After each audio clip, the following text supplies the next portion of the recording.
Alors, détourage sur les cheveux. On va commencer par la plus simple de ces trois photos, c'est celle de droite ici.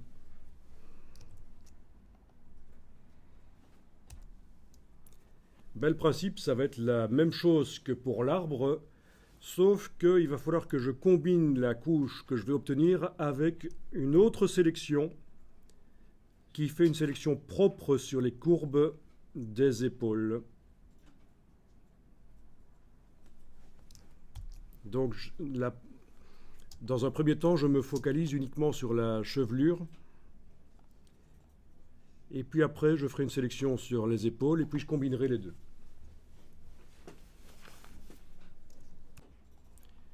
Ok, dans les couches rouges, vertes et bleues, je repère dans quelle couche les cheveux se détachent le mieux de leur fond en conservant du détail, parce que parfois il y a une des couches où ils se détachent bien de leur fond en silhouette, mais c'est parasité. Typiquement, la couche bleue sera souvent parasitée par du grain.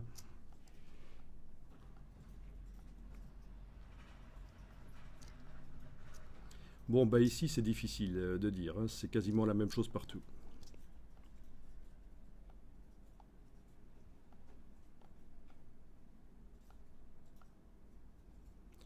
La couche rouge, il y a des reflets dans les cheveux. La couche verte peut être un bon départ. Donc je vais dupliquer la couche verte.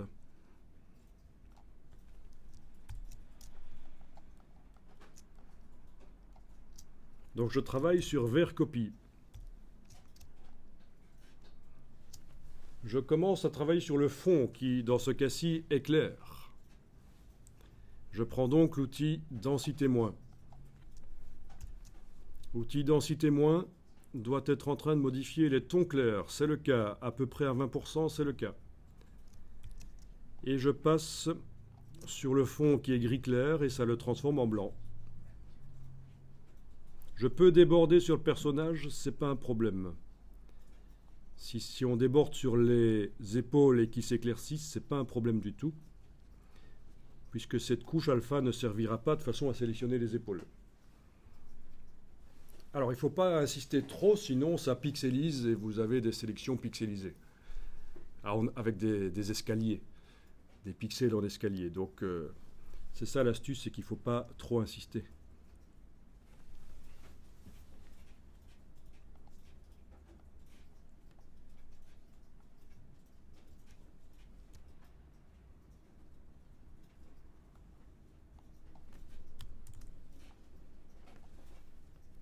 Ensuite, je prends l'outil densité plus.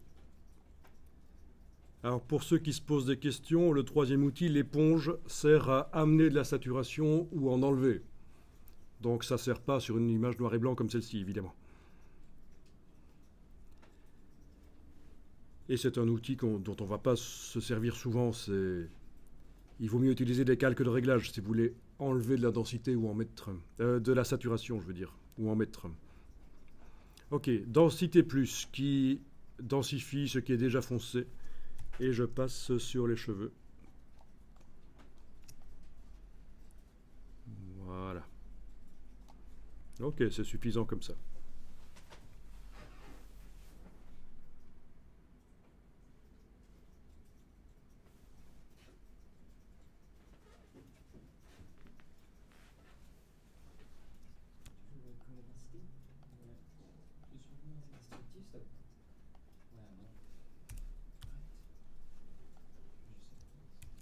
Bon, à partir de là, il y a deux solutions. Soit je dessine en noir sur les épaules et le visage, pour vraiment obtenir la silhouette noire sur le fond blanc de l'arrière-plan. Mais quand on a des formes comme ça, il vaut mieux ne pas y aller au pinceau, il vaut mieux utiliser un outil qui va permettre vraiment de dessiner des courbes pures, c'est la plume. Eh bien, on va le faire à la plume. La sélection, on va la faire ici à la plume. Donc vous activez la plume.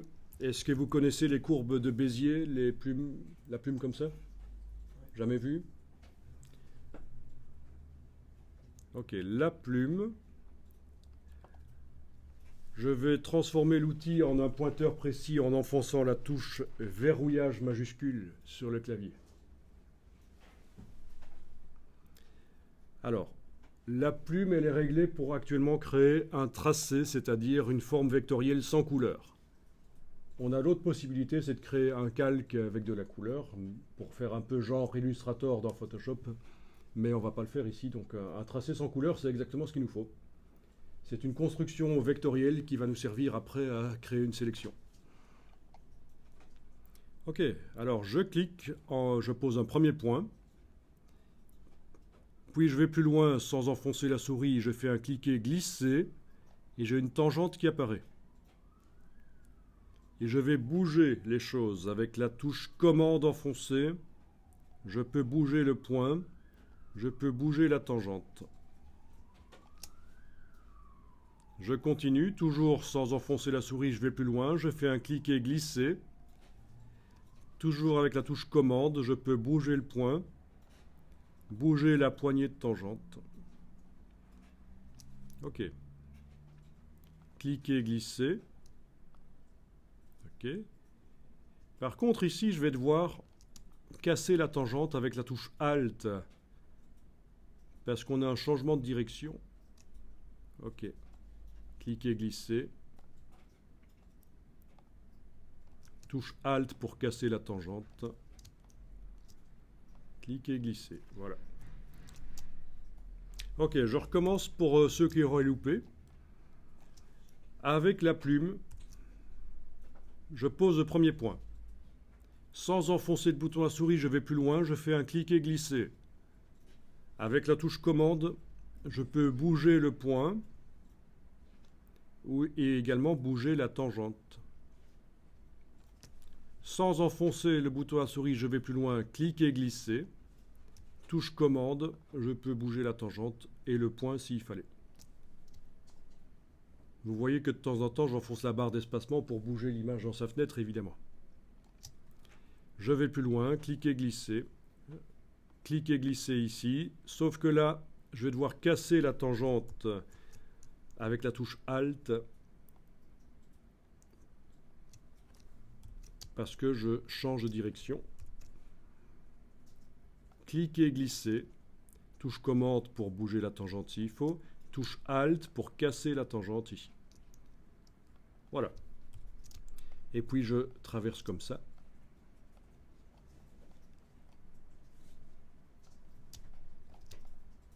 Et je continue. Cliquer, glisser. Casser la tangente. Cliquer, glisser. Bouger le point s'il faut. Cliquer, glisser.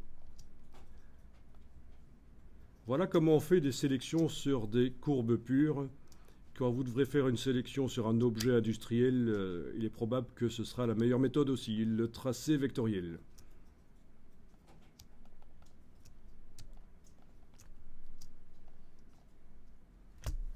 Vous devez absolument comprendre ça, les courbes de Bézier, les tracés vectoriels.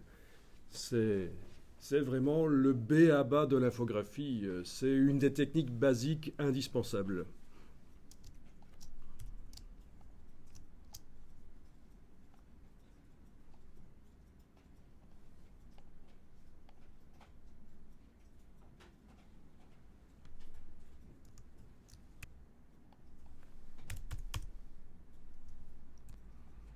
Vous voyez ce que le Mac nous fait, il est assez génial. Hein, les petites previews dans les fenêtres du Finder sont complètement foireuses, elles interprètent mal le contenu du fichier.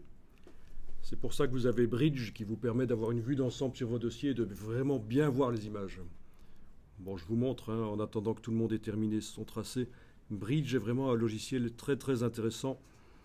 Il vous permet aussi de faire du renommage de fichiers en masse.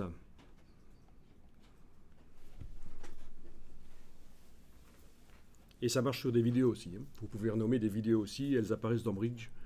Les renommer en masse, les numéroter automatiquement. Ok. Alors là, j'en étais où? C'est sur le bureau.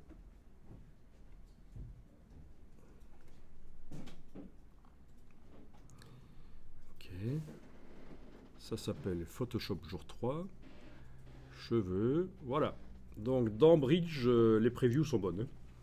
Logique. Hein. pas de problème. Alors que dans le Finder, ça foire. Même chose si vous ouvrez le fichier Photoshop. Est-ce que c'est possible de l'ouvrir dans Aperçu d'ailleurs? Je suis même pas sûr. Oui, dans Aperçu, voilà ce que ça donne.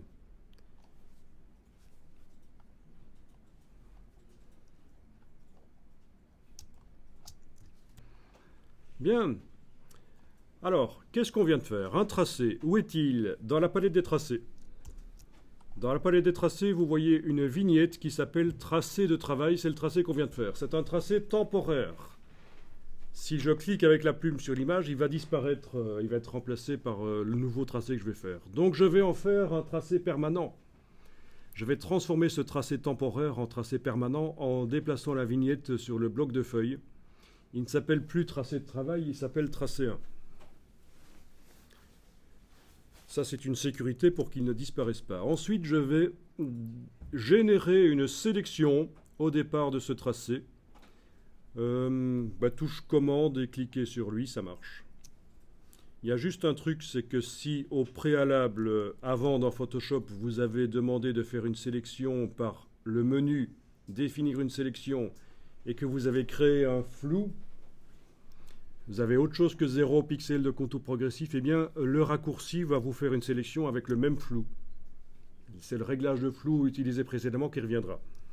Mais bon, nous on a de toute façon remis à 0 Photoshop et donc le flou, il n'y en a pas. Dans le menu de la palette des tracés, définir une sélection, on n'a pas de réglage de flou ici. Donc le raccourci, vous pouvez l'utiliser. Il vous fait une sélection sans bord flou, c'est logique, les épaules ne sont pas floues. Voilà. Est-ce que ça va, ça? Donc, on est en train de travailler sur la couche alpha vers copie. On va remplir cette zone sélectionnée avec du noir.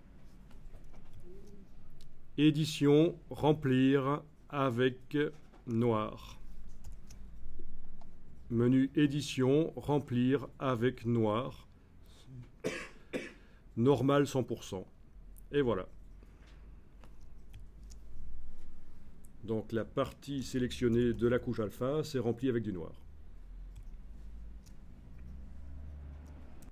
Voilà, et la suite, c'est facile. Je désélectionne et je dessine au pinceau en noir sur les détails intérieurs ici. Voilà. Et ma couche alpha est prête à être utilisée pour transporter le personnage vers un autre décor. Et là, c'est le même principe que pour l'arbre. Il n'y a même pas besoin d'essayer. Ça marche. D'accord?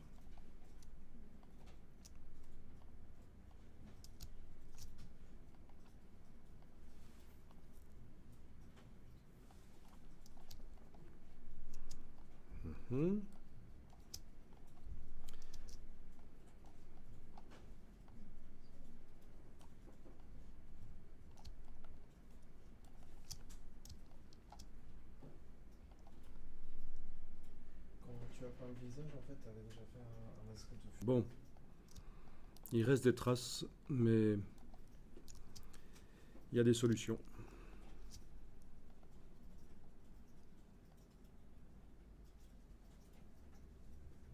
Ah oui, on pourrait même combiner la technique qu'on a vue précédemment, l'écrêtage de calque qu'on a vu pour le personnage.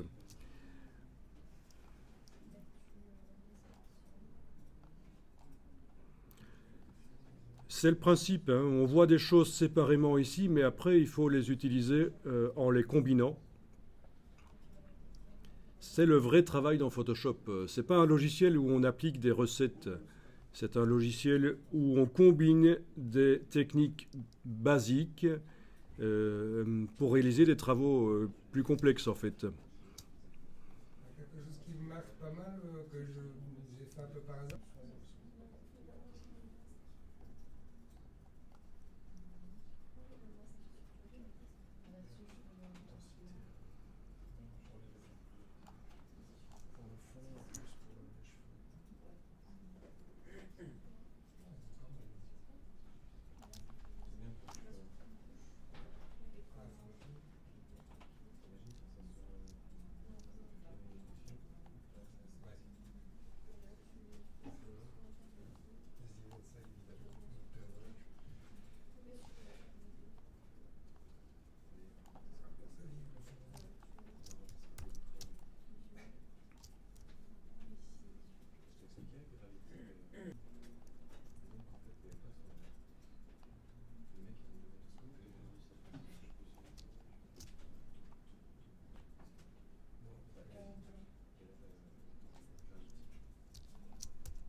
Bon, ben, c'est vraiment du cas par cas les cheveux aussi, hein.